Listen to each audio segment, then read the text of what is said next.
재정 풀어 내수 회복, 전 국민 25만 원 준다.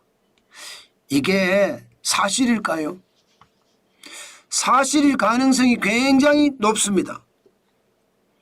현재까지 보니까요, 지금 더불어민주당은요 2차 추가 경정 예산을 21조 플러스 알파로 잡고 있습니다. 당초 민주당이 35조 주장을 했잖아요. 그런데 윤석열 정부에서 13조 8천억 원을 했으니까 이제 이재명 정부에서는 21조 플러스 알파를 하겠다 이런 얘기죠. 이렇게 되면 21조 플러스 알파가 뭐냐가 굉장히 중요하잖아요. 윤석열 정부에서 13조 8천억 원은 뭐 산불 대응을 한다든가 아니면 소비 진작을 위해서 마중물로 뿌린다든가 지방정부의 재정을 보강한다든가 그렇게 활용을 했거든요. 이재명 정부는요. 현재까지는요. 전 국민 1인당 25만 원을 지역화폐로 지급한다. 이 이야기가 설득력을 얻고 있습니다. 민주당 추경안에도 있었고요. 또 이재명 정부에서도 이것 실행할 가능성 굉장히 많습니다. 여기에 신재생 에너지 지원 이게 8천억 원 됩니다. 아마 이게 신재생 에너지면 태양광이나 풍력이나 이게 호남 지역에 많잖아요. 호남 지역에 대한 보답 차원도 있겠죠. 신재생 에너지 지원이라는 게. 여기에 고교 무상교육 지원에 9천억 원. 야, 이게 돈 푸는 게 진짜 장난 아니죠. 여기에 지방 재정 보강도 2조 6천억 원입니다. 지방 재정이 지금 형편없거든요. 기후위기 대응도 1조 원 정도 되고요. 여기에 비상계엄이나 무안공항 참사 등 피해 소상공인 지원에 2조 원을 뿌리겠다. 이거는 뭐 애초에 약속을 했던 거죠. 아마 자영업자들에게 그만큼 전 국민 1인당 25만 원과 다른 그런 지원금을 주겠다 이렇게 이야기했으니까 아마 주겠죠. 게다가 무안공항 참사는 이게 기본적으로 말입니다. 재정을 지원하겠다고 약속을 한 상황이에요. 야, 저는 이런 걸 보면 경북의 산불은 엄청난 피해를 줬잖아요. 그런 걸 생각을 하면 진짜 거기에 계신 분들은 피눈물이 납니다. 의성에서부터 시작을 해서요. 이게 안동을 거쳐서 영덕까지 장난 아니거든요. 여기 지금 신음하고 있는 거 맞거든요. 그렇게 생각하면 안타깝지요. 또한 말입니다. 자영업자 코로나 빚 탕감 이거 대선 공약입니다. 앞으로 어떻게 될지 모릅니다.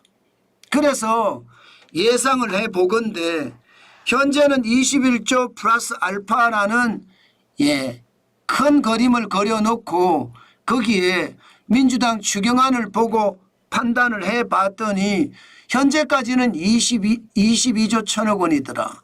여기에 자영업자 코로나 빚 탕감까지 포함을 하면 어떻게 될 것인가. 아마 이게 앞으로 결정이 되겠죠. 보기에는요 여러분 21조 플러스 알파보다는 훨씬 많은 추경을 편성을 해서 이거 뿌린다는 이야기잖아요. 자, 이렇게 됐을 때 과연 우리나라 재정이 괜찮을까요? 지금 말입니다. 21조 플러스 알파라는 2차 추경을 이야기하면서 재원 마련에 대해서는 어떤 이야기도 없거든요. 재원 마련에 대해서 어떤 이야기도 없다는 것은 여러분 결국 말입니다. 돈 찍어서 뿌린다는 이야기예요. 돈을 찍는다는 게 국채잖아요. 안 그래도 국채가 지금 엄청납니다. 2025년 현재 207조 1천억 원의 국채를 찍어야 됩니다. 207조 1천억 원이요. 굉장하죠.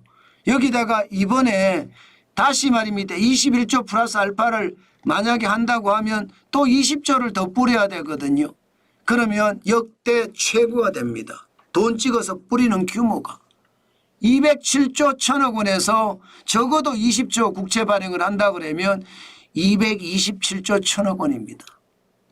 그러면 현재 국채 발행 잔고가 1155조 5천억 원이잖아요. 이제 이게 1175조 5천억까지 간다는 거죠. 역대 최고 금액이죠. 야, 돈 뿌리는 거 진짜 어마어마하죠.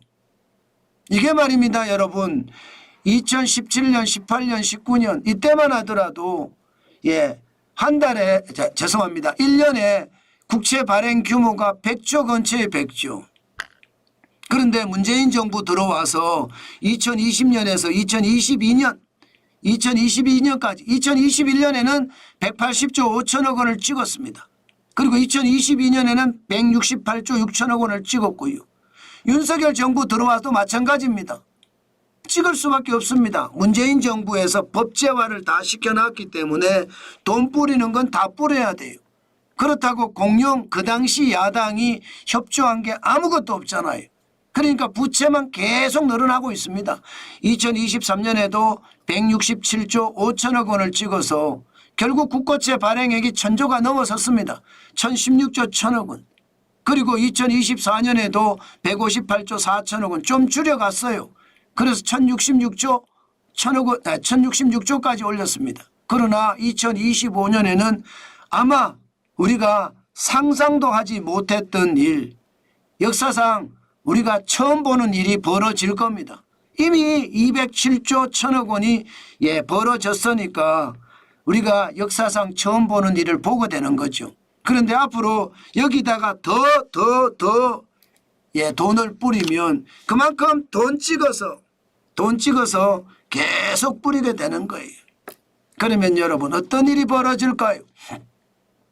나라 빚은 이대로 가면 올해 현재 말입니다. 중앙정부하고 지방정부 빚만 올해 추경을 안 했을 때 48.4%입니다. 1281조 2천억 원. 이 GDP 대비예요. GDP라는 게 한 나라 국민이 생산하는 총액을 GDP라고 하거든요. 그러면 한 나라 국민이 생산하는 총액의 절반이 국가 채무라는 거잖아요. 국가 채무. 국가 채무는 무조건 갚아야 되는 거예요.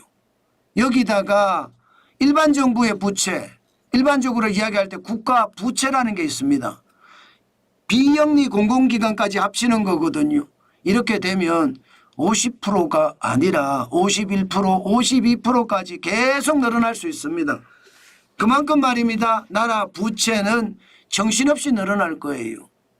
저는 이거 자칫 잘못하면 시장에 잘못된 신호를 줄 수도 있다. 저는 그런 생각을 합니다. 왜 제가 그런 생각을 하느냐? 여러분, 정부 부채 비율이 계속 올라가잖아요. 그러면 정부 부채 비율이 올라가는 데 따라서 글로벌 신용평가 기관들은 반드시 이거 다시 볼 겁니다. 안 그래도 재정적자가 100조씩 나기 때문에 대한민국의 재정관리 제대로 못하면 신용등급 떨어뜨린다는 이야기가 있어 왔거든요. 그런데 정부 부채 비율이 50%가 넘고 이것은 비영리 공공기관 부채까지 다 포함한 거거든요. 지금 2024년이 56.6%죠. 그만큼 말입니다. 문재인 정부 당시에 국가 채무도 많이 늘어났지만 비영리 공공기관의 부채도 많이 늘어나서 지금 대한민국의 부채 상황이 사실은 굉장히 심각하다 이렇게 봐야 됩니다. 이거 펑 하고 터지면 어떤 일이 생길까요? 저는 그 두려움이 지금 있다고 생각합니다. 그만큼 말입니다. 부채가 많아서 국가 신용평가 기관들이 대한민국의 신용 등급 전망부터 안정적에서 부정적으로 바꾸고 그런 다음에 6개월 후에 신용 등급을 내리면 그만큼 대한민국에 충격도 올 수 있을 겁니다. 또 하나 만약에 국가 신용 등급은 그대로 간다고 치더라도요. 저는 더 큰 위험이 다가온다고 생각합니다. 무슨 위험이냐? 통화량이 계속 늘어나잖아요.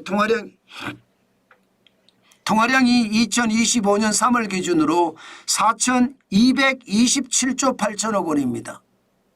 야, 엄청나죠? 그나마 말입니다. 2025년 2월에 4,231조 6천억 원에서 좀 줄었어요. 23개월 만에 처음으로 감소를 했어요. 통화량이 많이 줄었어요. 2019년부터 시작해서 2023년까지를 보면 5년 사이에 통화량이 44% 늘어났거든요. 2,809조 9천억 원에서 1,235조 7천억 원이 늘어나서 4,045조 6천억까지 늘어났거든요. 44%. 우리 돈이 말입니다. 그만큼 가치가 떨어졌다는 거예요. 우리 돈이 그만큼 휴지 조각이 됐다는 뜻입니다. 그만큼 충격적인 상황이 실제로 벌어졌다는 이야기거든요. 그렇게 생각을 하면 여러분, 야, 괜찮을까? 돈을 이렇게 뿌리면 결국은 여러분 돈의 가치는 팡팡팡 떨어지는 거고, 예, 실물의 가치는 계속 올라가잖아요. 저 이거 굉장히 두렵습니다. 물가가 이제 뭐 잡혀간다는 얘기까지 나올 정도거든요. 2025년 5월에 소비자 물가 지수가 1.9%까지 떨어졌으니까 목표 물가가 2%입니다. 2%. 2% 안입니다. 그러면 물가가 잡혀간다고 이야기할 수 있나요? 아마도요. 물가는요 점점 잡혀가고 있는 순간인데 또 돈 뿌리고 또 최저임금 올리고 이러면 여러분 금리도 내릴 거잖아요. 결국은 제가 봐서는 돈은 계속 풀리는 거예요. 실물은 가만히 있는 거고요. 그러면 실물의 가격이 올라가죠.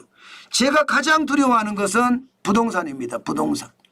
지금 서울 아파트값 매매가 변동률이 2025년 6월 2일 기준으로 0.19% 올랐거든요.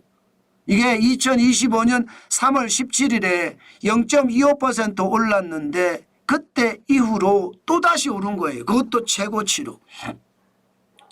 5월 26일도 0.16이 올랐잖아요. 자, 그러면 여러분 지금 정부가 추진하고 있는 스트레스 DSR 3단계가 7월 1일부터 추진이 됩니다. 여기에 돈까지 뿌린다? 예, 괜찮을까요? 자칫 잘못하면 좌파만 집권하면 집값이 폭등한다는 이야기 당연히 나올 수 있다고 생각합니다. 저는 그게 굉장히 걱정입니다. 여러분, 돈을 뿌리잖아요. 전 국민 25만 원씩.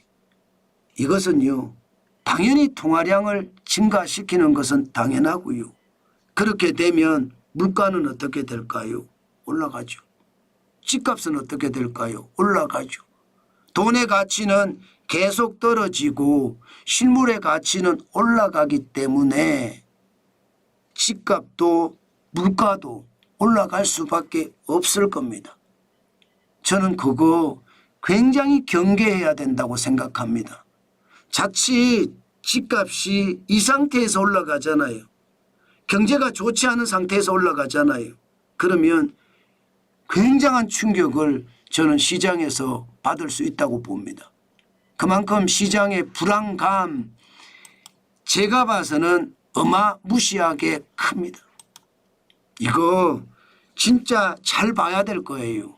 자칫 잘못 보다가는요 그만큼 큰 충격이 온다는 거 다시 한번 생각을 하고 시장에 대응을 해야 되는 것은 아닐까 저는 그렇게 봅니다. 와, 저도 시장을 보는 거지만 돈을 계속 뿌려대니까 겁이 나기는 납니다. 그러니 시장에 대한 불안감이 점점 커질 수밖에 없는 게 현실이죠. 저는 여러분 시장은요 돈 뿌리면 돈 뿌리는 것만큼 충격은 더 커지지 않을까 저는 그렇게 생각합니다.